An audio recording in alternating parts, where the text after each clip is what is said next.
Assalamualaikum warahmatullahi wabarakatuh. Perkenalkan, kami dari kelompok 6 Manajemen Operasional yang beranggotakan pertama Kokoro Tahara dengan nomor BP 1810531034. Kemudian yang kedua saya sendiri Silvani Valencia Hanafi dengan nomor BP 1910531023. Kemudian yang ketiga ada Rahma Dania Syukri dengan nomor BP 1910531044. Kemudian berikutnya ada Rifan Ibrashi Milano dengan nomor BP 1910532024. Selanjutnya ada Mayang Afifah Mahendra dengan nomor BP 1910532055. Dan yang terakhir ada Yulia Rahmawil Utami dengan nomor BP 1910536025. Di sini kelompok 6 akan membahas materi mengenai maintenance and reliability yang terdiri atas 7 learning objective. Nah, untuk penjelasan materi yang pertama akan dijelaskan oleh Mayang Afifah Mahendra. Kepada Mayang dipersilahkan. Baiklah, untuk LO yang pertama, describe how to improve system reliability. Keandalan merupakan probabilitas bahwa suku cadang mesin atau produk akan berfungsi dengan baik dalam waktu yang ditentukan berdasarkan keadaan yang berlaku. Sistem yang terdiri atas serangkaian individu dan komponen yang saling terkait, yang masing-masingnya menjalankan pekerjaan tertentu. Berikut adalah gambar yang menunjukkan sejumlah komponen dalam suatu rangkaian semakin meningkat dan keandalan sistem menurun dengan sangat cepat. Contohnya pada gambar di sini yaitu suatu sistem dengan N sama dengan 50 suku cadang yang saling berinteraksi, masing-masing akan memiliki keandalan 99,5%. Keseluruhan keandalan sebanyak 78%. Selanjutnya, metode perhitungan keandalan sistem atau RS. RS sama dengan R1 dikali R2 dikali R3 dan seterusnya, di mana R1 yaitu reliabilitas komponen pertama, R2 reliabilitas komponen kedua, dan seterusnya, dengan asumsi keandalan komponen individual tidak bergantung pada keandalan dari komponen lainnya. Baiklah, saya akan melanjutkan materi yang kedua untuk LO yang kedua, yaitu menentukan keandalan sistem atau determine system reliability. Sistem terdiri atas rangkaian saling keterkaitan antara individu dengan komponen, di mana masing-masing tersebut menjalankan suatu pekerjaan tertentu. Jika ada salah satu komponen yang gagal pada saat dijalankan dengan berbagai macam alasan, keseluruhan sistem akan mengalami kegagalan. Kita akan membahas keandalan sistem, kemudian peningkatan melalui kelebihannya. Keandalan sistem disebabkan oleh kegagalan yang terjadi di dunia nyata. Mengenai keberadaan konsep penting dari keandalan, kita akan bahas dengan contoh berikut. Berdasarkan metode perhitungan keandalan sistem pada LO1, kita dapat menerapkannya untuk mengevaluasi keandalan dari jasa ataupun suatu produk. Contoh, National Bank of Greeley, Colorado memproses aplikasi pinjaman melalui 3 karyawan, di mana masing-masing karyawan memeriksa pada bagian yang berbeda-beda dari aplikasi dalam serangkaian, dengan keandalan yaitu sebesar 0,90, 0,80, dan 0,99. National Bank of Greeley ini ingin menemukan keandalan sistem, yaitu kita akan menggunakan pendekatan terapkan metode perhitungan keandalan untuk memecahkan RS. Yaitu tadi kita ketahui bahwa R1 itu adalah 0,90, R2 itu adalah 0,80, R3 itu adalah 0,99. Solusinya adalah keandalan dari proses pinjaman yaitu sesuai dengan rumus pada LO1, RS sama dengan R1 dikali R2 dan R3 dikali R3, yaitu 0,90 dikali 0,80 dikali 0,99, hasilnya adalah 0,713 atau 71,3%. Jadi kesimpulannya adalah dikarenakan masing-masing karyawan dalam serangkaian kurang dari sempurna, maka probabilitas kesalahan ialah kumulatif dan menghasilkan keandalan yaitu 0,713 atau 71,3%, yang artinya itu adalah kurang dari satu karyawan. Yang selanjutnya yaitu menentukan waktu rata-rata di antara kegagalan atau determine mean time between failures atau yang disingkat dengan MTBF. Nah, waktu rata-rata di antara kegagalan adalah standar rata-rata yang keandalannya dapat dinyatakan. Nah, rumus persentase dari kegagalan yaitu MTBF sama dengan 1/FR dalam kurung N. Yang mana rumus ini bisa diturunkan menjadi MTBF sama dengan 1 per jumlah kegagalan per jumlah unit dikurang jam kerja operasional. Memberikan kelebihan. Nah, untuk meningkatkan keandalan sistem biasanya perlu diberikan kelebihan.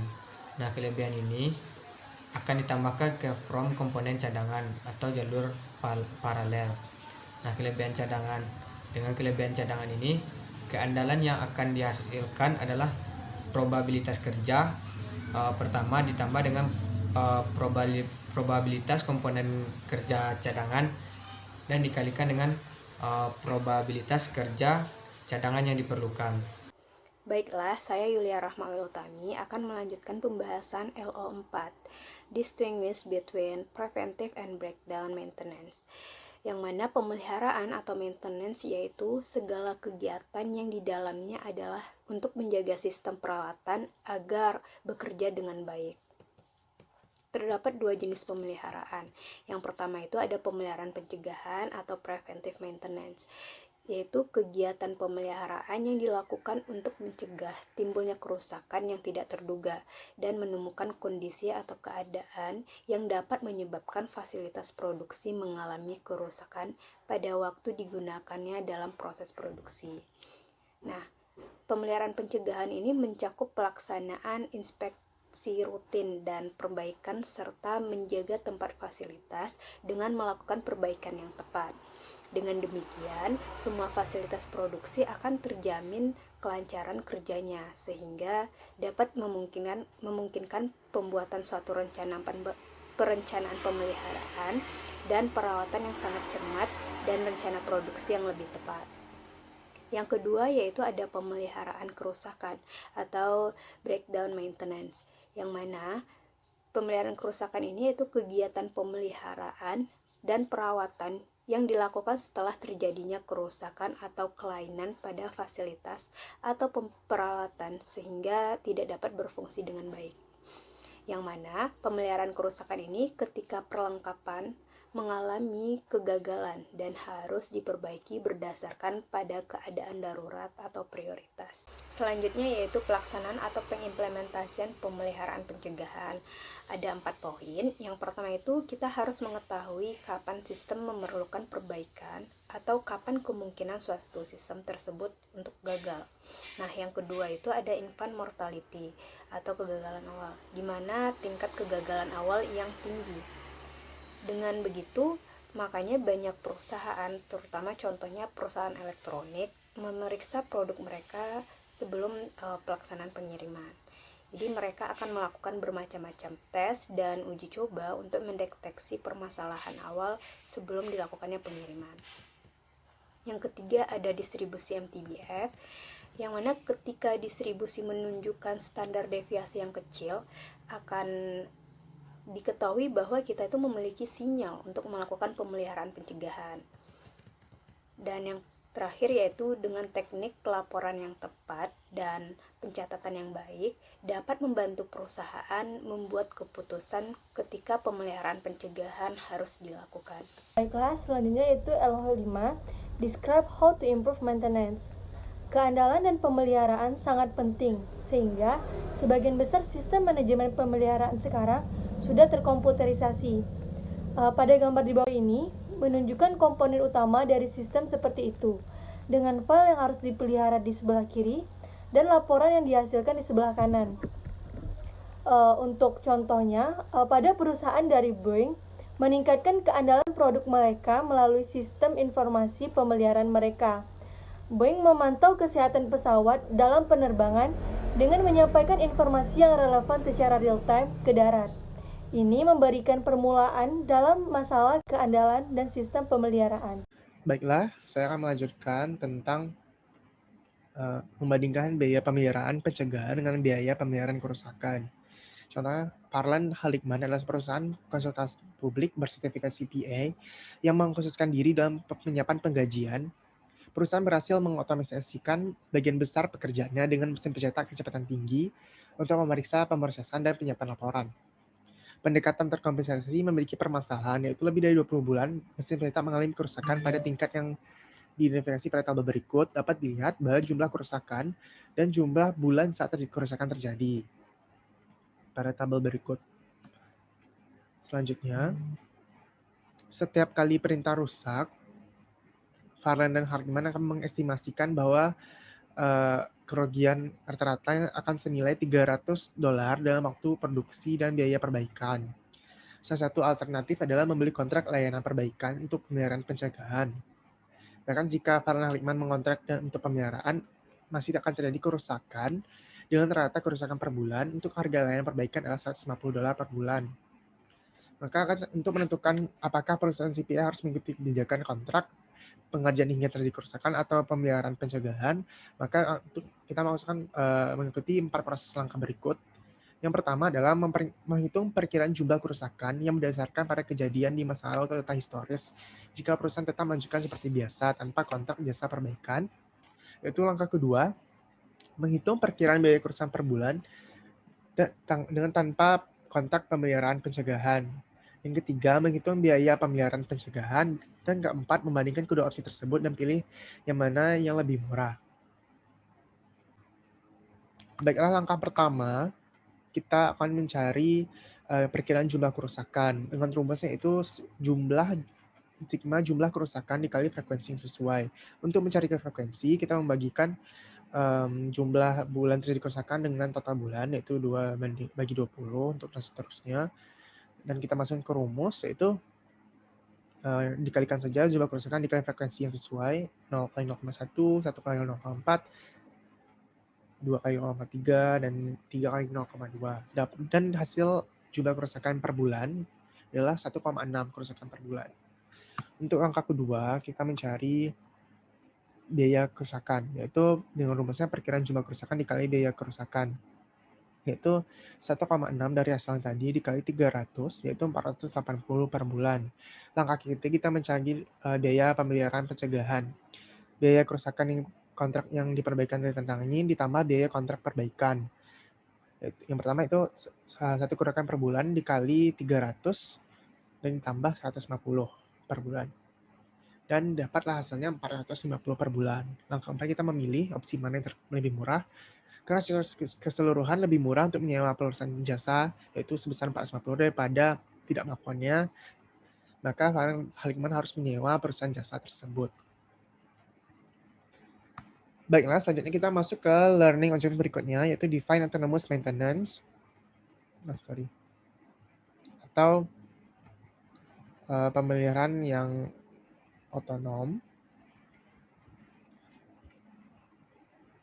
Pemeliharaan otonom adalah di mana kebijakan atau pemeliharaan pencegahan harus mencakup penekanan pada karyawan yang menerima tanggung jawab untuk jenis pemeliharaan peralatan.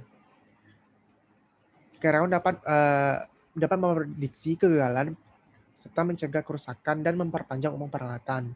Dengan ada pemeliharaan otonom, manajer dapat menjalankan langkah menuju pemberdayaan karyawan dan menjaga kinerja sistem.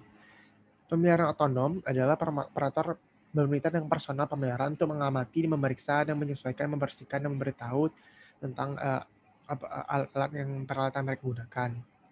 Sehingga manajer operasi menentukan bagaimana perawatan akan dilakukan, itu pada tabel berikut. Selanjutnya, peralatan produksi total atau TPM, yaitu menggabungkan manajemen kualitas total dengan pandangan strategis pemeliharaan dari proses dan desain peralatan hingga penjaga pemeliharaan.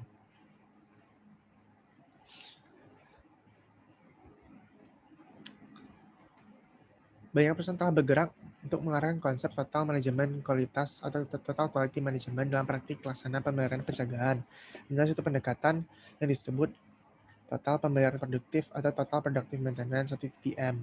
Hal ini mencakup konsep penurunan variabilitas melalui pemeliharaan yang otonom dan pelaksanaan pemeliharaan yang sempurna.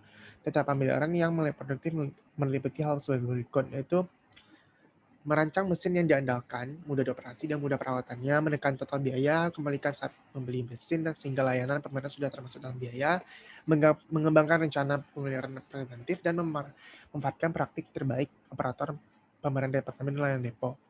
Latihan untuk pemeliharaan otonom sehingga operator memelihara mesin dan mitranya sendiri dengan personal pemeliharaan. Jadi, kesimpulan dari materi kami ini adalah pemeliharaan dan manajemen keandalan yang baik tentu membutuhkan keterlibatan antara karyawan dan prosedur yang baik. Hal ini dapat meningkatkan kinerja perusahaan serta dapat melindungi investasinya. Nah, maintenance atau pemeliharaan merupakan semua aktivitas yang terlibat dalam menjaga peralatan sistem agar sistem tersebut dapat bekerja dan dapat berfungsi dengan baik. Kemudian, keandalan atau reliability merupakan sistem yang terdiri dari serangkaian individu dan komponen yang saling terkait, di mana nanti mereka masing-masing akan menjalankan pekerjaan tertentu.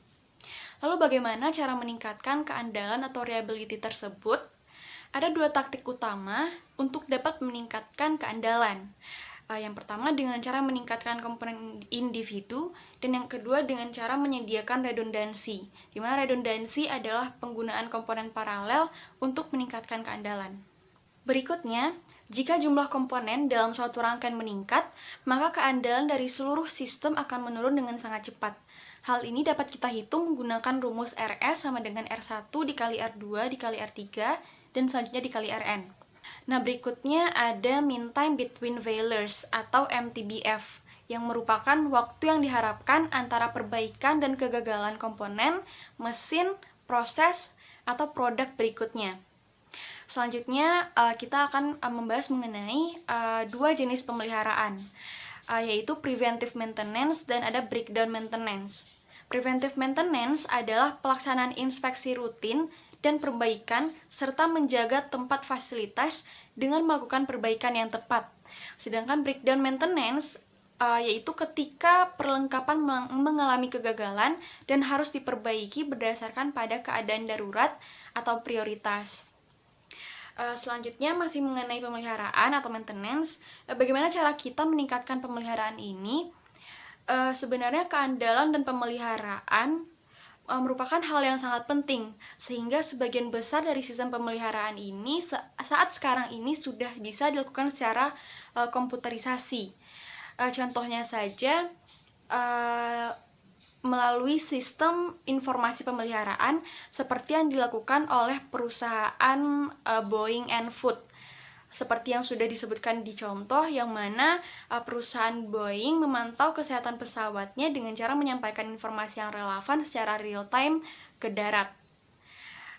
Hal ini merupakan cara meningkatkan keandalan produk melalui sistem informasi pemeliharaan. Yang terakhir ada Total Productive Maintenance atau TPM, yang merupakan penggabungan manajemen kualitas total dengan pandangan strategis pemeliharaan dari proses dan desain peralatan hingga pencegahan pemeliharaan.